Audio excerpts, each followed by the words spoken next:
Stedman, it is good to have you on the show. We know each other a little bit. We're neighbors up in Montecito. Yeah. I saw you at a store buying some food. Yeah, we ran into each other. It was great to see you. It was good to see you. Yeah. I was surprised that you were eating a little snack. Oprah claims that she loves to cook and bake for you, and that you were buying like a store-bought baked good. Don't tell her. Well, No, first of all, she's a great cook. I mean, among other things, she loves to be able to go out and cook whatever she wants to cook. She's, it's kind of natural. It's a beautiful thing. Right, but you were at a store buying some other stuff. Anyway, so, and we're going to get to the book. I want to talk about the book, but just real quickly with what's going on, for a while there was a talk that Oprah was going to run for president. I know that she's not going to run, but you think she would be a great president. Oh, yes. You can trust her, number one. She's smart. Yeah. She has a photographic memory. She works very, very hard. And so she has qualifications to do it, and she's very successful. Right. Okay, so let's talk about identity leadership. Explain what that is to everyone. Well, identity leadership is self-leadership, and it's based on the philosophy that you can't lead anybody else until you first lead yourself. So it really is focused on self-mastery, self-efficacy, self-empowerment. It's the greatest thing I've discovered for myself, to be able to work on myself so I can define myself as opposed to having the world define me. Right. And so how would you say you do that? Because basically you're talking about self-confidence, that you don't let somebody else veer your opinion or who... Yeah, you don't let someone else put you in the box. So what happens when you can't define yourself, the world defines you by your race, it defines you by your house, your car, your money, your title.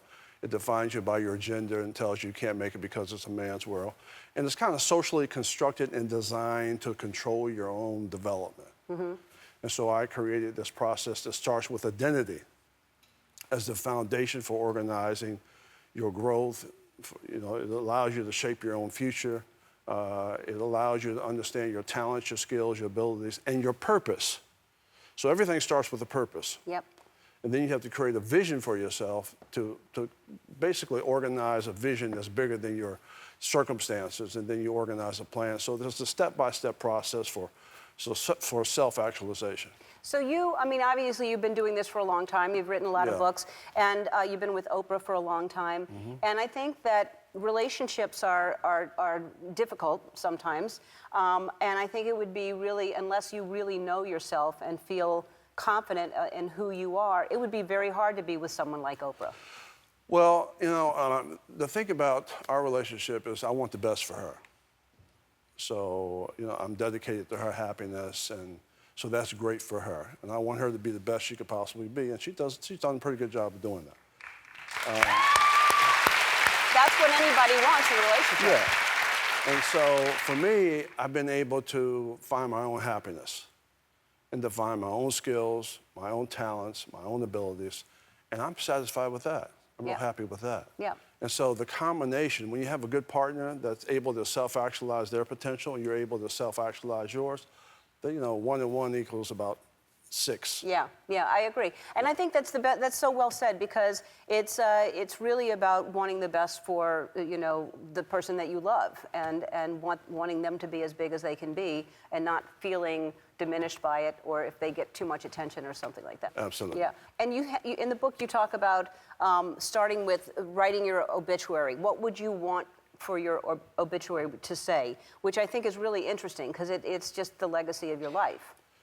Yeah, mine would be to try and get people to understand how to remove any label that they were given.